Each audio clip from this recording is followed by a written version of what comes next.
वालेकुम जी, welcome to our new vlog माद अहमद के साथ, रियल टॉक विद माद के साथ। तो आज हम आए हैं चूर बाज़ार की तरफ, तो एक भाई का इंटरव्यू लेते हैं। तो वो भी बता रहे हैं कि जी बड़ी मुश्किल है, ज़िंदगी में परेशानियाँ हैं, घर के खर्चे नहीं पूरे हो रहे हैं, बिजली के बिल पूरे नहीं हो रहे हैं। तो मतलब हमारा काम तो ये है कि आप तक सच्चाई को पहुँचाएँ और आगे, ताकि उस पर कोई लाएअमल हो सके, उस पर कोई काम वगैरह हो सके। तो भाई का नाम क्या है? जनफर अली। नाम बताएं।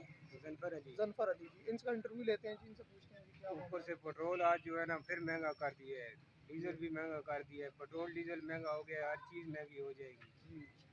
तो रक्शे में 10-15 हज़ार फिर महीने में किस तरह गुजारा है? हमारे लिए तो बहुत मुश्किल है वक्त गुजारना। तो बिजली के बिल वगैरह जो भी हैं, बिजली के बिल वगैरह वो भी बहुत मुश्किल है। गैस बिजली सब कुछ। बिजली है, गैस तो है ही नहीं है ना। गाँव है जी। कौन सा गाँव है? लेकिन गाँव रुपा है।